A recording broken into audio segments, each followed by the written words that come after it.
theories behind the childhood origins of narcissism or the narcissist personality disorder.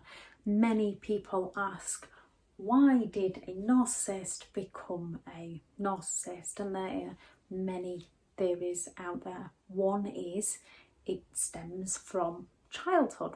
This video is about the childhood origins of a narcissist.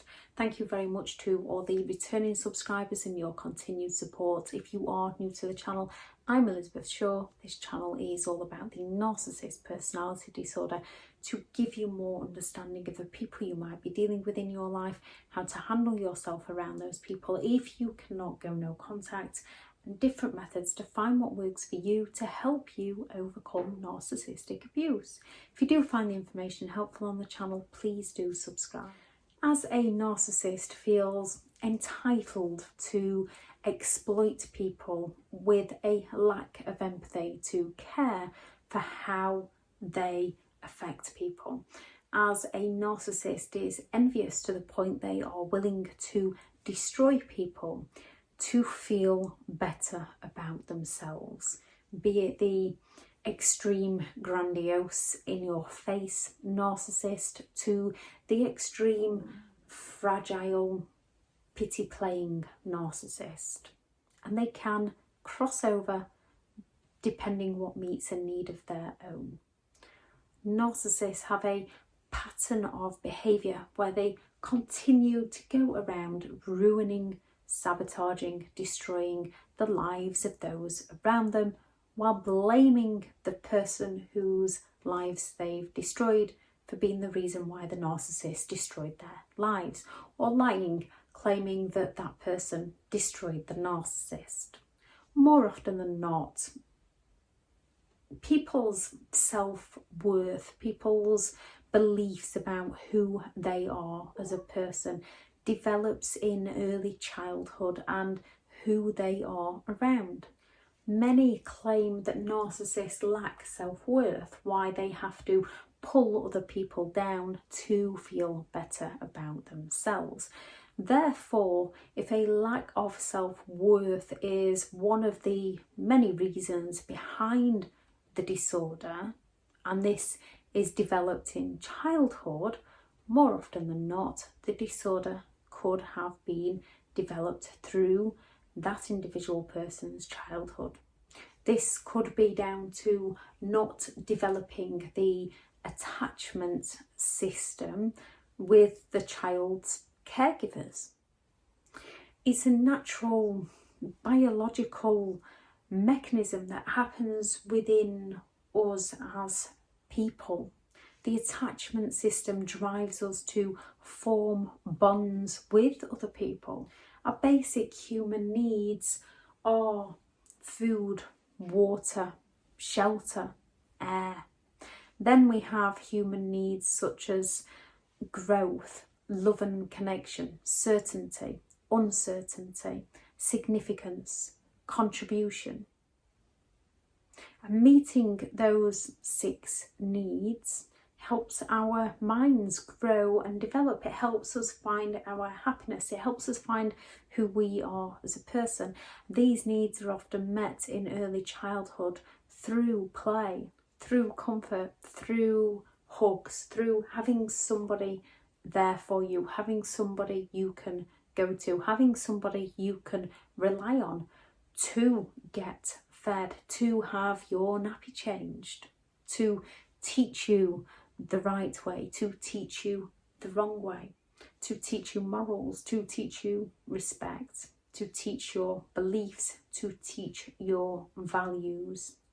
Humans need communication to feel understood. Humans need that ability to grow and learn and develop who they are, to discover themselves, interacting with other people.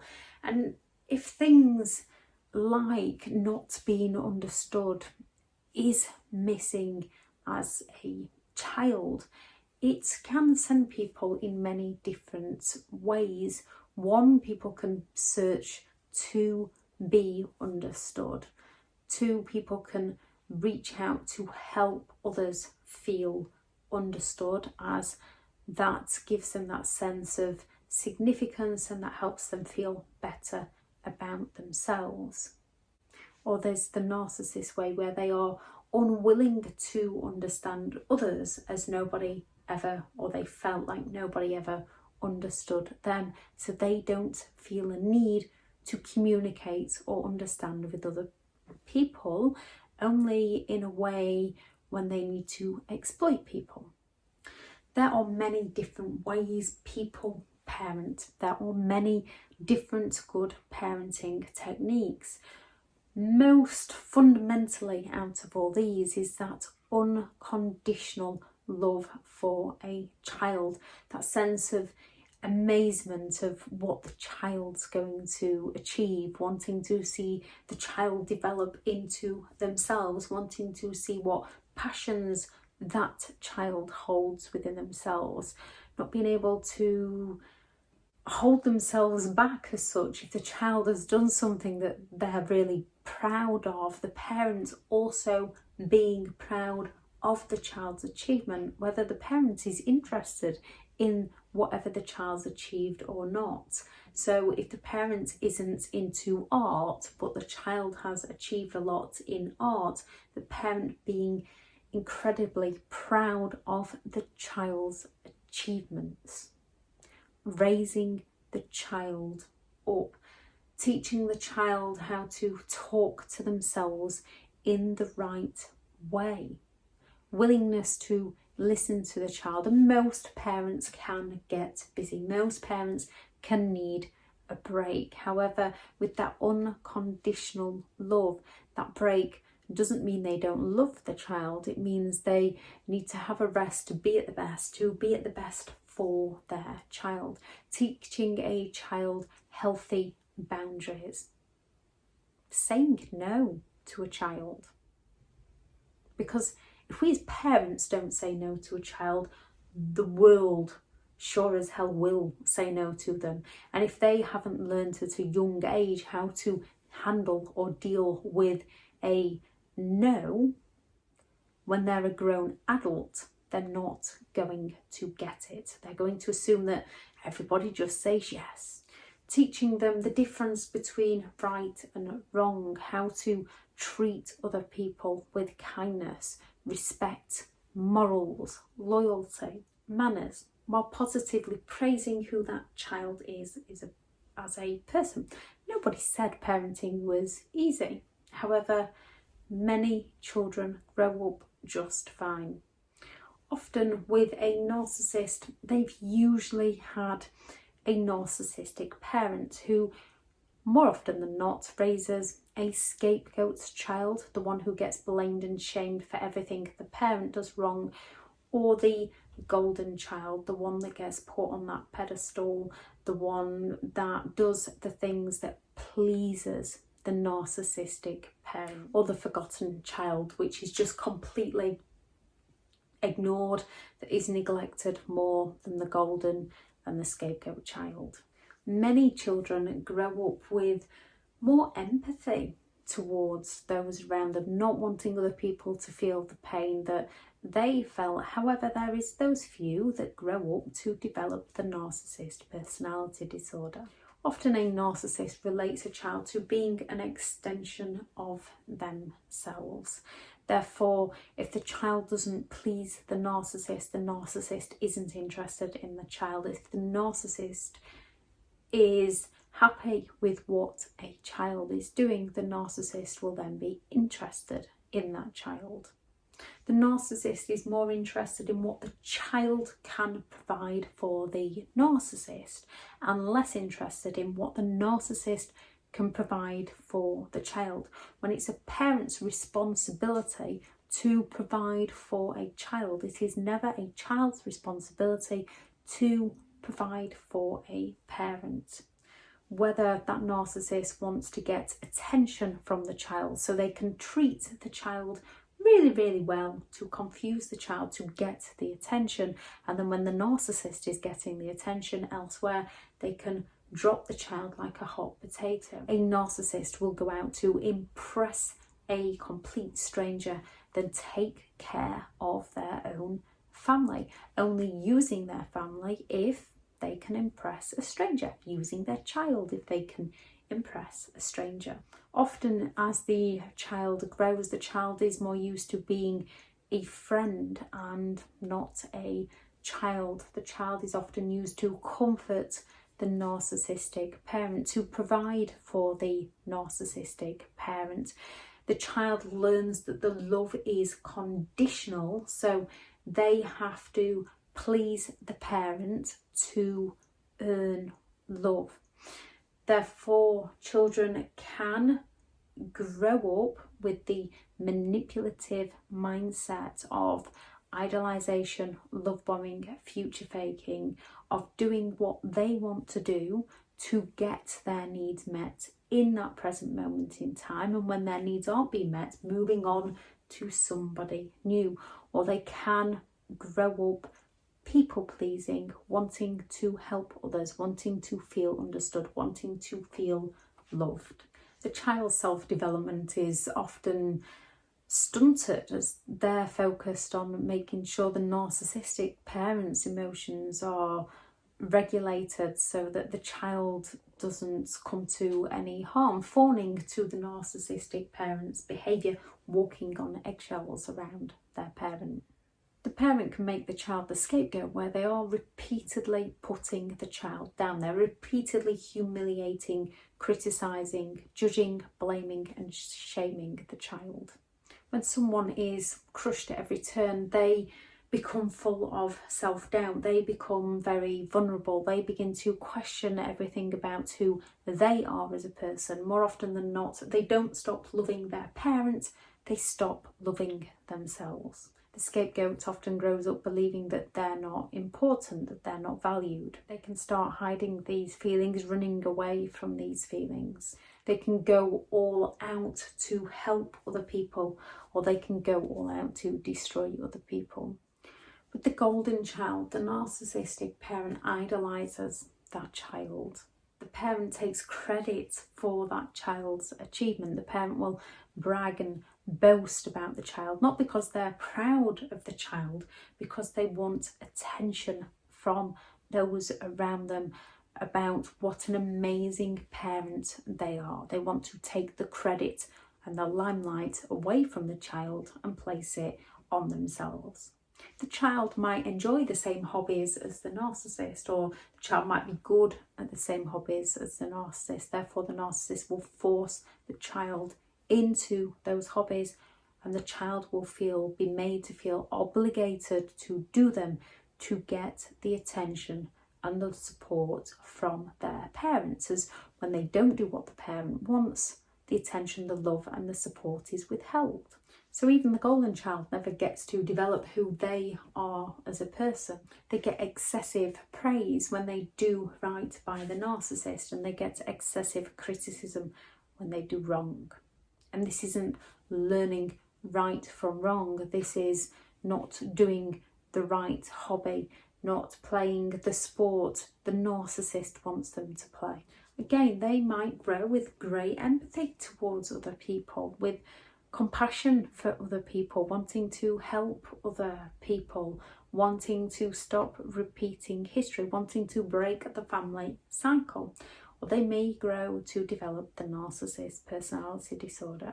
The forgotten child is often left to drag themselves up as they get no emotional support, little financial support, no encouragement, ignored, left to themselves. Again, they can grow up to care about other people. They can all grow up to be high achievers, forever searching for something to feel good enough. Or they can all fear doing things for fear of not being good enough. They can all grow to develop people-pleasing skills, and they can all grow to develop narcissist personality disorder. It depends on the person, it depends on the child, it depends on the childhood. Not every child of a narcissist parent grows to become a narcissist. Many don't. Many grow to have to go through all their childhood trauma to discover who they are, to find their happiness. In any of these cases, children develop a misunderstanding of what it means to be loved by another person, to be appreciated, to be understood, to be respected by another person. They can create a false image, they can create a false self to protect themselves. They can go into fight, flight, freeze or fawn survival mode. More often than not, if they go into fight, they're going to be most likely to develop the narcissist personality disorder. To cope, many are aware of their vulnerabilities, many are aware of their feelings, but they bury these deep down, feeling unable to express themselves from the shame that they receive if they do express themselves. Narcissistic parents often burden the child with all the narcissist problems. So the child feels like they've always got to support the parent, be there for the parent. And the parent will make the child feel obligated through, after all I've done for you, if you loved me, you would. Children do become aware of their narcissistic parents' moods and how they need to behave around the parent to protect themselves. As they learn from a young age, if they don't conform to the narcissist parents' demands, out comes the narcissist parents' tantrums, pity plays, criticism, rage, withdrawal of affection, attention and support. So the child develops coping mechanisms to protect themselves. Most toddlers can tantrum, most toddlers can sulk, most toddlers can lie out of fear as they are learning about the world. Most toddlers learn to grow out of these things. They learn the difference between right and wrong. They learn the art of what is theirs and what is another person's. They learn the art of sharing. They learn many different life skills and grow out of these temper tantrums. Many teenagers with hormone changes and life changes and the people they are around can develop narcissistic tendencies. It doesn't make them a narcissist. Again, many grow out of this. People not on the spectrum can lie to another person if they fear that telling the truth is going to hurt that other person's feelings. They're not lying to protect themselves, they're lying to protect the other person's feelings. A narcissist is lying to protect themselves. Somebody who lies that then gets caught out on that lie will try to come clean about that lie and try to make it up to that person. They'll learn from their mistake and they wouldn't do it again. A narcissist will lie, deny, shift the blame, gaslight and do it time and time again while blaming you for why they're doing it. So when it comes to the attachment system, as more often than not when children are raised with narcissistic parents, they lack the development of this attachment system, meaning they never really truly connect with another person. They never really truly form those bonds with other people, which makes it far easier for them to walk away from other people. Many people do develop this attachment system. Many people do care about other people. There is just that small percentage that don't develop it in childhood, whether they had narcissistic parents or not, that grow to end up on the narcissist personality disorder spectrum. This is just one of the many theories of why they end up being the way they are.